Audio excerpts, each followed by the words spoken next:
This episode of the Y-Files is brought to you by Ground News. Saddam Hussein met with his generals in Basra on January 27, 1991. He was pacing back and forth, and he was furious. 6 months earlier, Iraq had invaded Kuwait, and the world responded with a relentless shock and awe campaign. The coalition's 2,000 daily air attacks had crippled Iraq's defenses and destroyed its air force. Hussein's plan to draw coalition troops into a costly ground war had backfired. Instead, Iraqi soldiers were surrendering by the thousands. These were battle-tested troops in one of the world's largest armies, laying down weapons without firing a single shot. It was maddening. An officer handed Hussein a report about a radio transmitter in Khafji, Saudi Arabia. He dismissed it as Western propaganda, but his officer asked him to keep reading. There was an intelligence document attached. It said the FM transmitter in Khafji was broadcasting subliminal messages that were making Iraqi troops surrender, using mind control. Hussein ordered the tower destroyed within 3 days. His officers pushed back.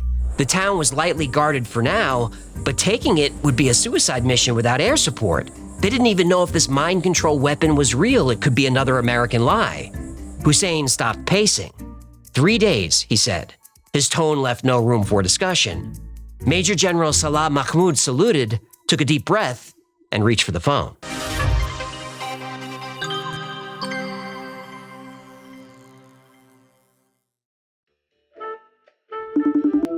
Human.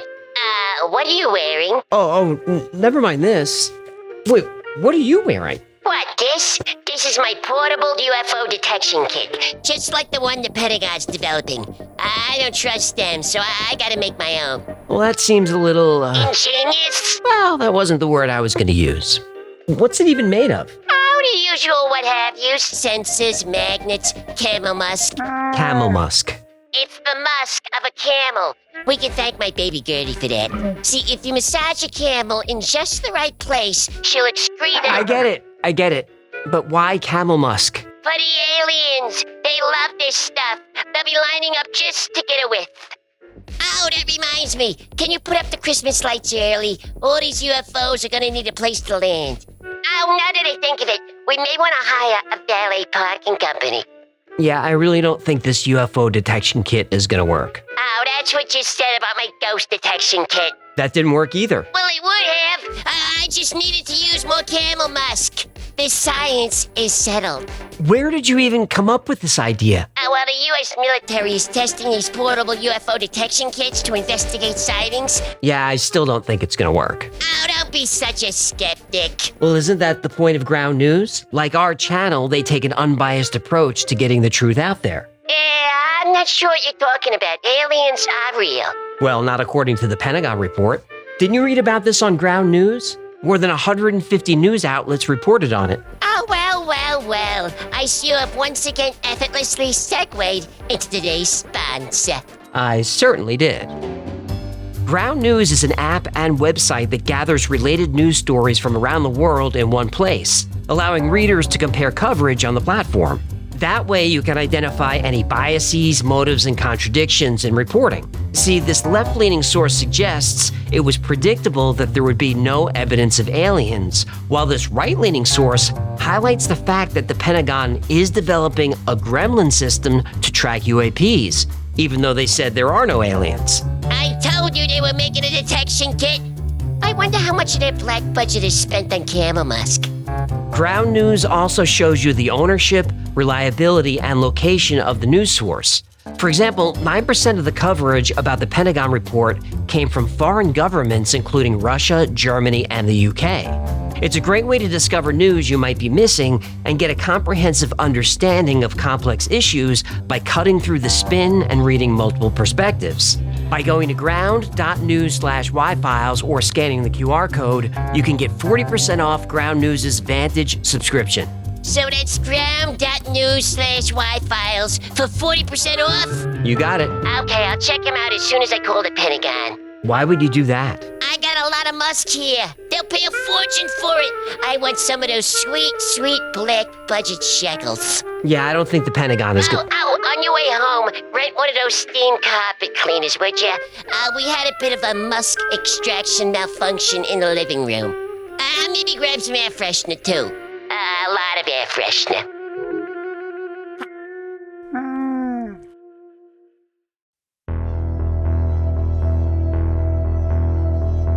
Marine Corporal Jesse Colvin was at Observation Post 4 scanning the dark horizon. OP-4 was on top of the police station in Khafji, a small town in Saudi Arabia. Colvin wasn't expecting to see much. The coalition had air supremacy. If Saddam Hussein did so much as toss a paper plane from a window, there'd be F-15s on top of it before it reached the ground. Still, Iraq had plenty of ground forces in the field, and the Saudis asked the US for support. It was about 2000 hours. 8 p.m. Yes, thank you. No problem. It was about 8 o'clock, and it was a quiet night. Colvin only heard the wind coming off the Gulf and the occasional crackle of the radio. Then Colvin heard a rumble that, at first, he thought was thunder. He aimed his night vision binoculars north. Tanks. And troops. He couldn't believe it. It took him a second to process, and then he grabbed his radio. Contact, enemy armor sighted. Multiple vehicles approaching from the north, over. Colvin didn't get a response. Repeat, contact, enemy armor approaching from the north, over. Still no response. The radios worked earlier, so Colvin assumed the radios were being jammed. He grabbed his M16 and headed downstairs. His unit wasn't prepared for an attack of this size. 90 minutes later, air support arrived, but it was too late. The Iraqi army took the city. Whether they could hold it or not didn't really matter. They accomplished their mission. They brought down the FM radio transmitter. The Marines at Khafji thought this attack was crazy, and they weren't prepared for such a large offensive. Of course, they had no idea what they were guarding. Iraqi intelligence was right. The United States had deployed a subliminal weapon.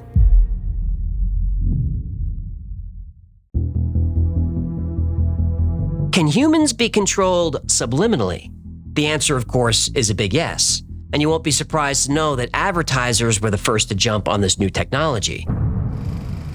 For your convenience, we have an attractive refreshment stand in the lobby. With buttered popcorn, golden good and hot from the popper, your favorite candies, wholesome and rich with a flavor treat for every taste, ice cream and other good things to eat. For 6 weeks in 1957, families in New Jersey went to the movies, had a fun night out, and went home. Totally normal. They had no idea they were exposed to what was later called a startling kind of invisible advertising. A mechanism had been attached to the film projector. It flashed messages on the screen every 5 seconds.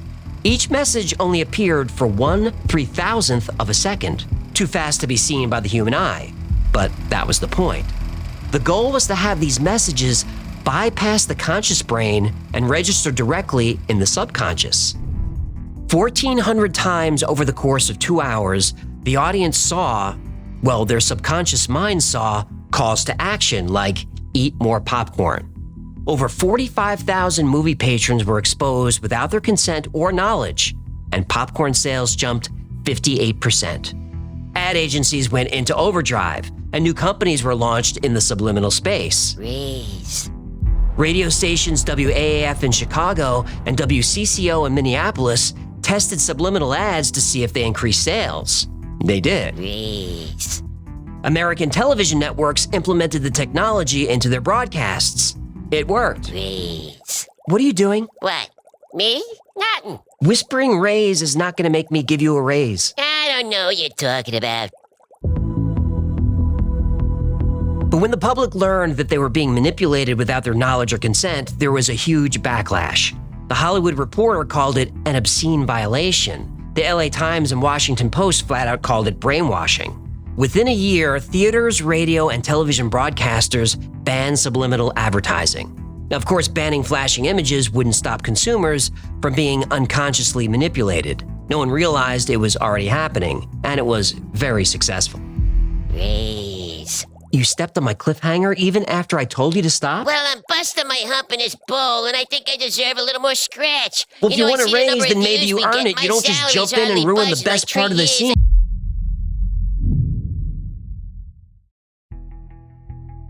In the late 19th century, Sigmund Freud popularized the idea we are motivated by our unconscious. Unconscious motivation is used in product marketing all the time because it works. Marketing expert Ernest Dichter used a Freudian technique, word association, to test consumers. He wanted to know not what they bought, but why.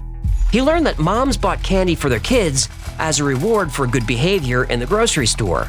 So he had stores move candy right next to the cash registers. They're still there today. Sanka was a decaffeinated coffee brand that attacked regular coffee in its ads.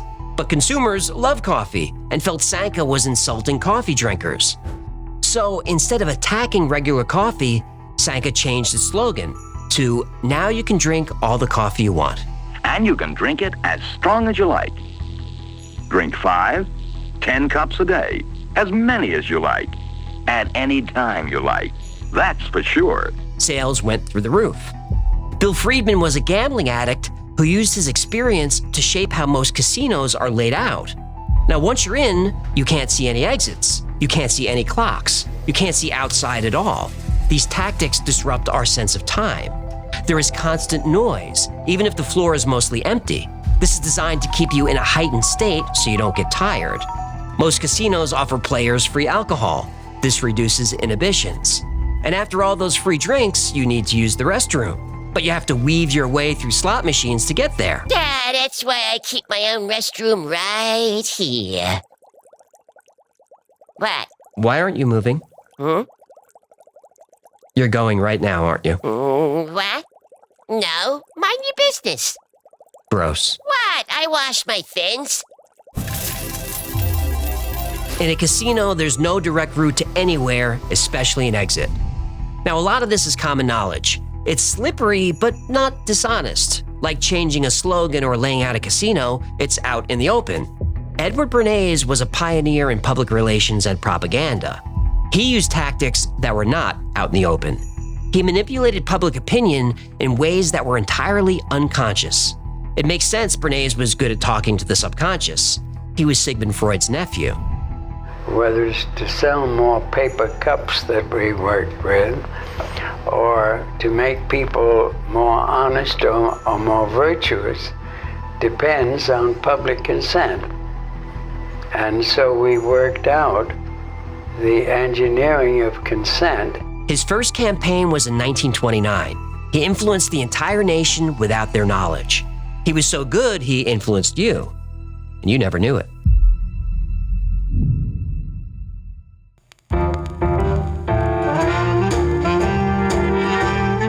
New York City, April 1st, 1929. It was noon on Fifth Avenue, and the Easter Parade was packed, one of the best attended in history.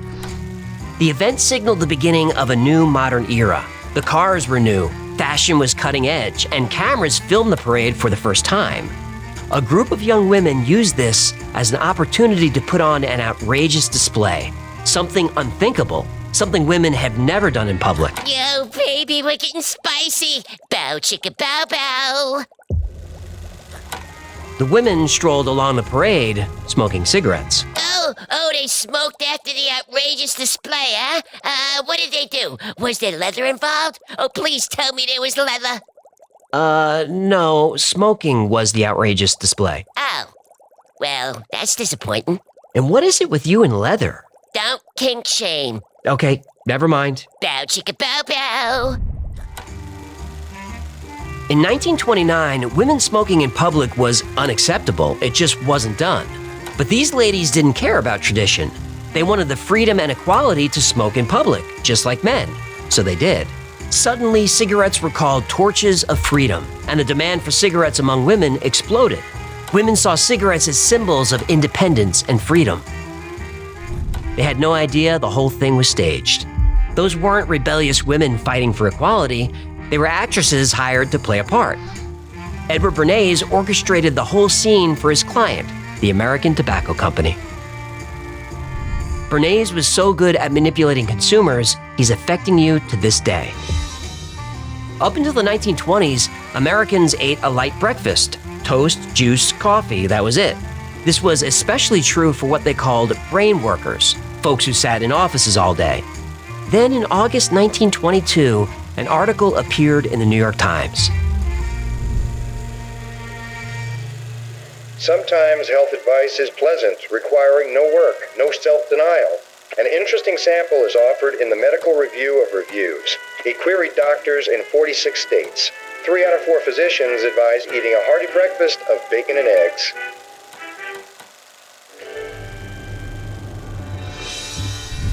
Articles like this were all over the country. Doctors suggesting bacon and eggs for breakfast? This was a new and decadent idea. People loved it. Only there was no science behind the claims. No study. The whole thing was propaganda coordinated by Edward Bernays. The Beechnut Packing Company wanted to increase bacon sales. So Bernays surveyed 5,000 doctors and asked them if a heavy breakfast was better than a light breakfast. He published the results, making sure bacon and eggs were mentioned every time doctors described the ideal breakfast. Doctors that didn't think bacon was a good idea, well, they got no ink. Bacon sales exploded, and American culture changed forever. To this day, 70% of all bacon is eaten for breakfast. Though it can be enjoyed at any time of day for any occasion. I can't deny that. Bacon. Nature's candy. Bernays proved he could influence the behavior of an entire country. His success landed him a new client, a big one. They asked Bernays to do the impossible: overthrow a foreign government. So Bernays would change history again, but this time he'd do it for the CIA.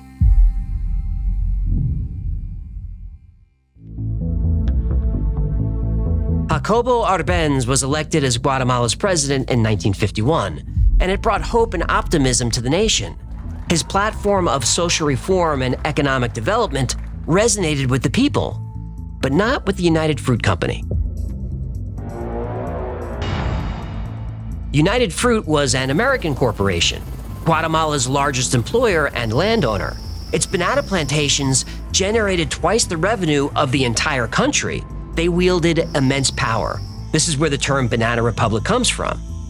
In 1952, Arbenz's government passed a bill requiring the transfer of unused land from large landowners to poor farmers, with compensation by the government. The United Fruit Company refused. The normal solution would be to lobby the Arbenz government and reach a compromise. But United Fruit wasn't looking to compromise. They wanted to win. So they hired Edward Bernays, who went right to work. Bernays flooded American media with articles portraying Arbenz as a dangerous communist. It was a lie. In his inaugural address, Arbenz promised to convert Guatemala from a backward country with a feudal economy into a modern capitalist state. But the lie worked. This was the Cold War. A communist threat was just 1,300 miles from U.S. soil. The American people demanded action, and the CIA was more than happy to oblige. The CIA launched Operation PB Success in 1954. They funded and trained a rebel paramilitary force. On June 18th, the Liberation Army seized control of the government, forcing Arbenz into exile. Carlos Castillo Armas was installed as a US-backed military dictator, the first of many.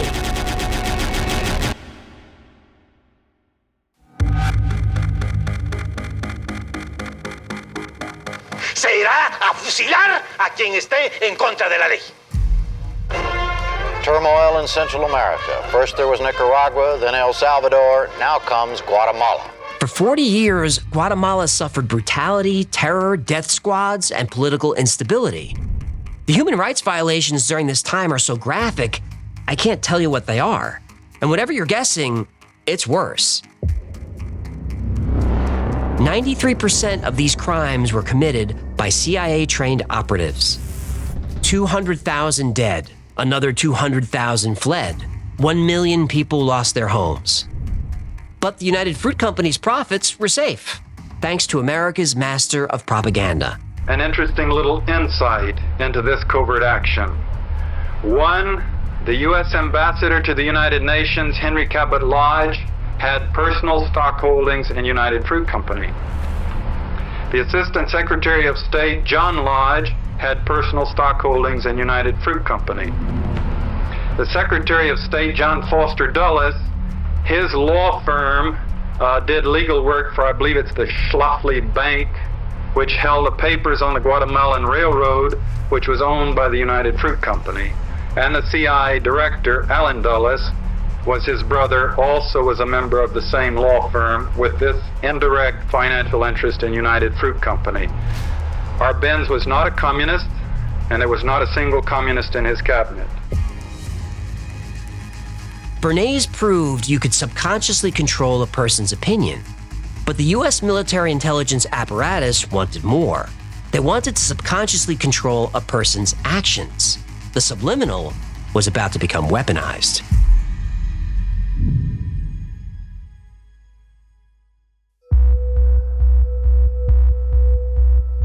Psychological operations, or PSYOPs, are a standard part of US military operations. The Army Field Manual even calls them vital.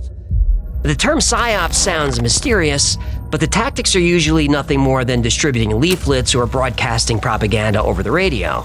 The goal is to influence enemy behavior using information instead of bullets and bombs. In the thick of the Vietnam War, with American casualties mounting, leaflets weren't going to cut it. But the Army had a powerful new tool that could directly target enemy troops: the Squawk Box. The Squawk Box was a sonic weapon that used specially designed speakers mounted on armored vehicles and helicopters. The human ear can suffer damage from sound over 85 decibels. The Squawk Box could deliver a devastating shriek at 120 decibels from 2.5 miles away. Viet Cong soldiers were instantly incapacitated by the intense sound. They suffered pain, nausea, and often permanent hearing loss. But the Squawk Box could do more than inflict physical harm. The Army discovered that sound waves could manipulate emotions, inducing distress and confusion in the enemy. The results were staggering. Between 1967 and 1968, an estimated 30,000 Viet Cong surrendered to US forces. Despite its success, the Squawk Box had a critical flaw. The enemy could hear it coming, literally. The Army wanted a more deadly and discreet weapon, something the enemy couldn't see or hear. Sound waves couldn't do it, but electromagnetic waves, they absolutely could.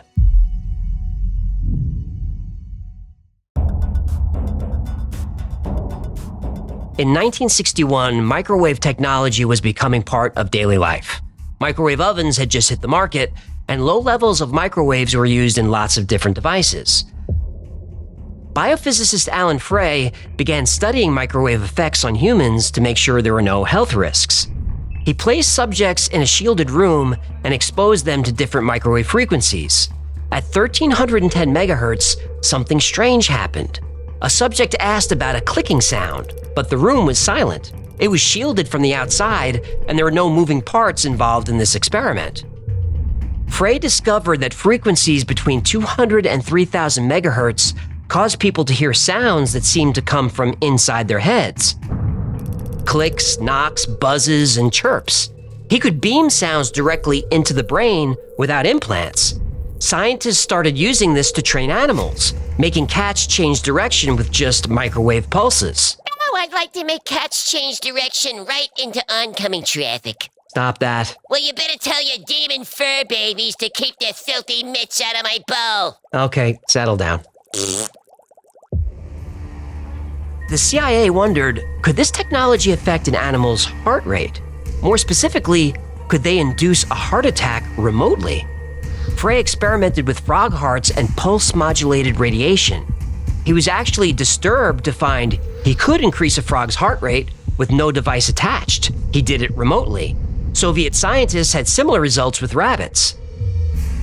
By 1972, the Soviets moved to human trials. A declassified report revealed they had done over 500 studies on how microwaves affect human behavior. Both lethal and non-lethal effects were found. The mention of lethal effects was a horrifying new detail. They didn't mean to kill their subjects, but they discovered they could. And those that survived exposure could be remotely controlled. The US Army loved it.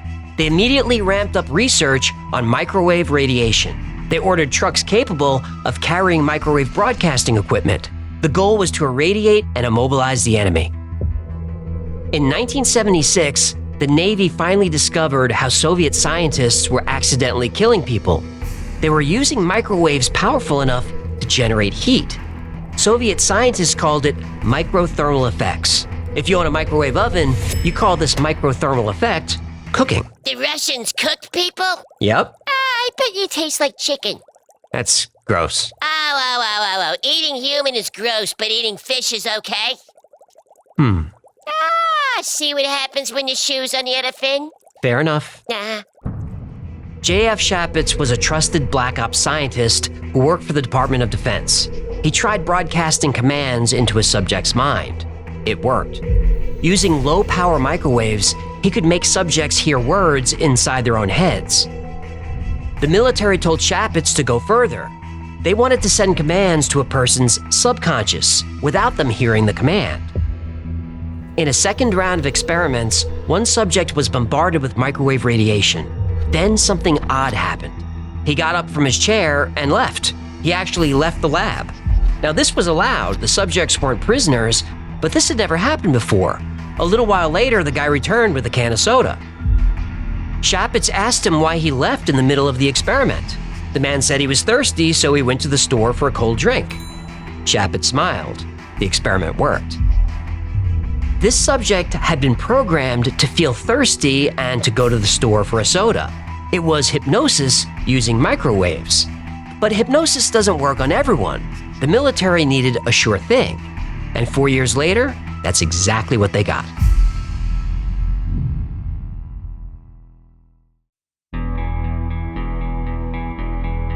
In 1980, Dr. Eldon Bird, working for the DoD, was exploring frequencies much shorter than microwaves. He wanted to weaponize human brainwaves. Brainwaves, also known as neural oscillations, are patterns of electrical activity in the brain. These waves have different frequencies that correspond to different mental states. Beta waves for active problem solving, alpha waves for relaxation, and so on. Dr. Bird tried synchronizing external electromagnetic waves with brainwaves. He believed he could influence specific thoughts and emotions by matching the frequency and ramping up the power. It worked. He discovered he could sync with an animal's brainwaves and trigger the release of behavior-regulating chemicals. We could put animals into a stupor. We got chick brains to dump 80% of the natural opioids in their brains. We got rats to release histamine. Histamine is released in response to allergens, dust, pollen, mites. Histamine also causes a cascade of inflammatory reactions. Bird was thrilled. In humans, this would cause instant flu-like symptoms and produce nausea. You would disable a person temporarily. It would have been like a stun gun. Bird used the phrase "would have been" because his project was shut down after 2 years, despite being approved for 4. He was onto something groundbreaking. He suspected the program wasn't shut down. He believed it was moved to Black Ops, and he was right. In 1982, a U.S. Air Force report contained an ominous warning. Understanding the brain as an electrically mediated organ suggests that impressed electromagnetic fields are capable of directing behavior. Further, the passage of 100 milliamperes through the myocardium can lead to cardiac standstill and death. The U.S. Air Force was secretly continuing Bird's brainwave research. They hired Dr. Ross 80 to weaponize it. 80 began by implanting transmitters into animal brains. These devices didn't receive information, the implants sent out information. 80 compiled a library of frequencies and their corresponding mental and physical states. Then he turned the animals' brainwaves against them. By broadcasting certain frequencies back into their brains, he could manipulate their behavior and their emotions at will. Eventually, he refined the technique to work without implants. It was time to test the technology on the human brain. He placed the subject's head in an active electromagnetic field and tuned it to a specific frequency depending on the result he wanted. In one experiment, he turned the machine to induce theta waves. Our brains produce theta waves as we're falling asleep. The subject of the experiment fell asleep. The technology for a revolutionary new weapon was born. Now, it was time to build it.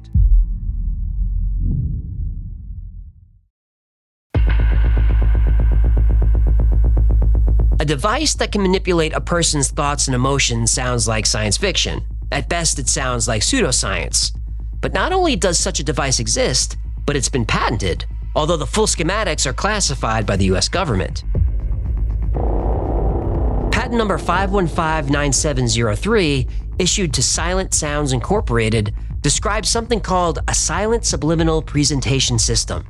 The device maps electrical brain activity corresponding to specific emotions. These emotional signal clusters are identified and logged to create a database of emotions. Human brainwaves are then cloned and enhanced. You select a desired emotion, fear, despair, hopelessness, and the system can transmit it. The emotional triggers are carried by the Silent Sound Spread Spectrum, or SQUAD, a subliminal carrier technology that operates at either very low or very high frequencies. The key is that it's inaudible. And what makes this system more practical and more dangerous is that SQUAD can be transmitted using a carrier frequency like ordinary radio or television. What you talking about, Willis? Okay, let's say you want someone to feel sad. You grab the brainwave frequency for sadness from your database.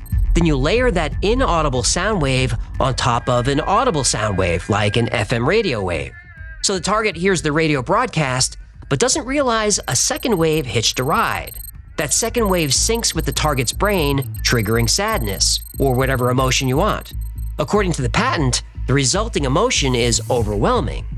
Now, the patent insists that this is not a weapon, but it does note the waves are subliminal and undetectable. That makes them dangerous.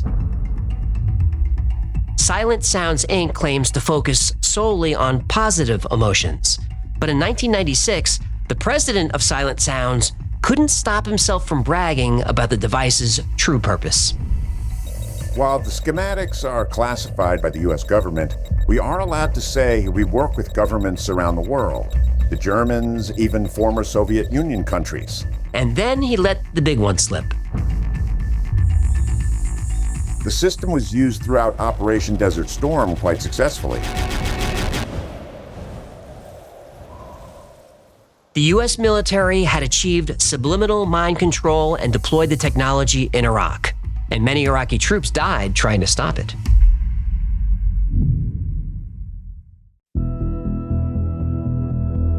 In 1991, Saddam Hussein occupied Kuwait with a huge army, nearly 500,000 soldiers. It was the fifth largest military in the world, and they were battle-tested from 8 years of war with Iran. So it sounded like wishful thinking when the Bush administration said they wanted Iraqi troops to simply lay down their arms and go home. Huh? Why would they do that? Because the US military had a new secret weapon. A radio station in the small town of Khafji. If you tuned into the station, you'd hear music or news, like any radio station. But embedded in the radio transmission was a signal that mimics a brainwave frequency. Specifically, the frequency that creates the feeling of hopelessness. And it worked. Entire battalions laid down their arms. Iraqi tanks flew white flags. They simply lost the will to fight. American troops rolled into Kuwait heavily armed and ready for battle. Iraqi troops were waiting patiently, thousands of them. One Marine said they were surrendering so fast they could hardly keep up. The war seemed to be coming to an end. That's why it was a surprise to the Marines in Khafji when around 8 p.m. on January 29th, Iraq's 5th Mechanized Division attacked and took the town. This was a much-needed propaganda victory for Iraq, but it didn't last. I would tell you, I don't think that battle is over by a long shot. I expect a lot more fighting will probably occur tonight. 2 days later, American air power overwhelmed Khafji, and the 5th Mechanized Division was completely wiped out. But they destroyed the transmitter that was subliminally making Iraqi troops surrender, so they accomplished their mission. Or did they? U.S. government officials deny any of this ever happened and are adamant that such a system does not exist. Former Navy Weapons Research Director Charles Bernard was asked about it. I have yet to see one of these ray gun things that actually works. And DARPA has come to us every few years to see if there are ways to incapacitate the central nervous system remotely, but nothing has ever come of it. That's too science fiction and far-fetched. Okay, so it's just a conspiracy theory. The CIA did not use FM radio to transmit subliminal messages. That's the official position. But here's something strange. A ceasefire agreement was reached that allowed Saddam Hussein to remain in power. This brought a lot of criticism of the Bush administration, but the purpose of the war was to free Kuwait, not overthrow the Iraqi government. Our goal is not the conquest of Iraq. It is the liberation of Kuwait. It is my hope that somehow the Iraqi people can, even now, convince their dictator that he must lay down his arms. But on March 1st, 1991, one day after the ceasefire, a revolt against Saddam Hussein's government broke out in Basra. The rebellion spread to every major city in southern Iraq. Up to 100,000 Iraqis were killed. A no-fly zone was established. So what caused this sudden rebellion? A radio broadcast called The Voice of Free Iraq encouraged the revolt. That radio station was in a small town in Saudi Arabia and operated by the CIA. Most say this is just a coincidence, that no subliminal weapons exist.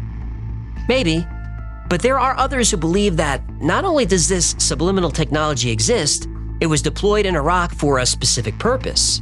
It was a test run for something bigger. The following year, a facility was built in Fairbanks, Alaska. The project was run by DARPA and had a huge budget. The Department of Defense built a high-powered transmitter that could send electromagnetic pulses into the ionosphere and anywhere in the world. It's called HAARP. But that's a different episode.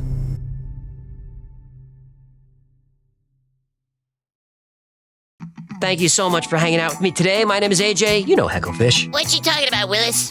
This has been the Y-Files. If you had fun or learned anything, do him a favor, like, subscribe, comment, share. That stuff makes him wiggle and jiggle. Like most topics we cover on the channel, today's was recommended by you. So if there's a story you want to hear or learn more about, go to theyfiles.com/tips. And remember, the Y-Files is also a podcast.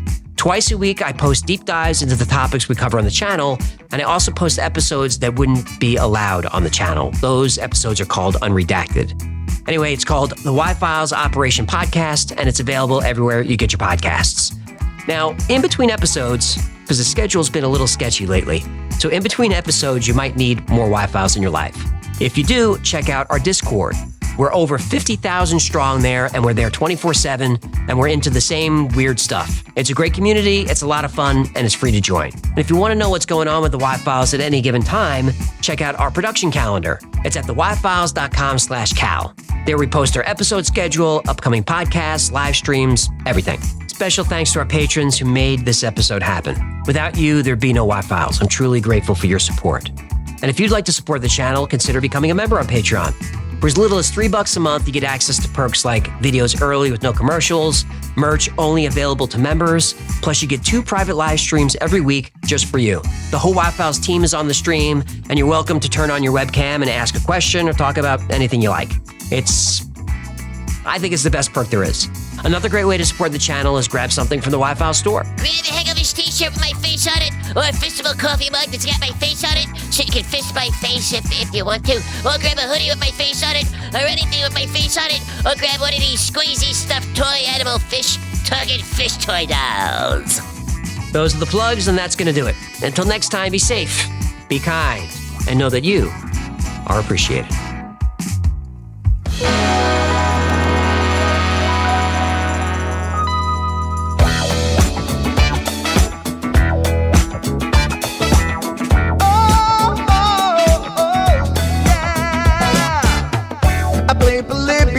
In Area 51, a secret code inside the Bible said I would. I love my UFOs and paranormal fun, as well as music, so I'm singing it like I should. But then another conspiracy theory becomes the truth, my friends. And it never ends. No, it never ends.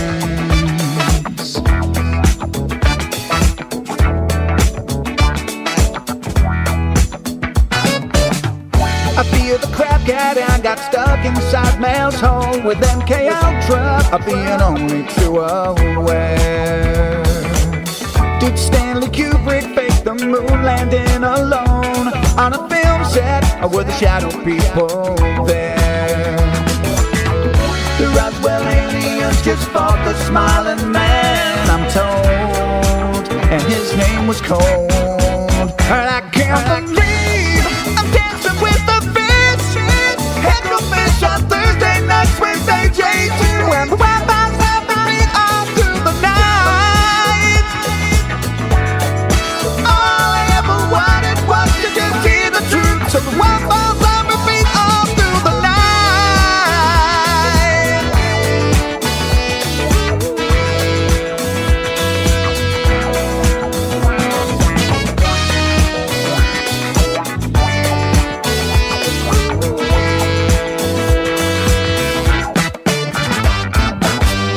The Mothman sightings and the solar storm still come to Agatha, the secret city underground. Mysterious number stations, planet Serpo 2, Project Stargate, and what the Dark Watchers found. We're in a simulation, don't you worry though. The Black Knight satellite is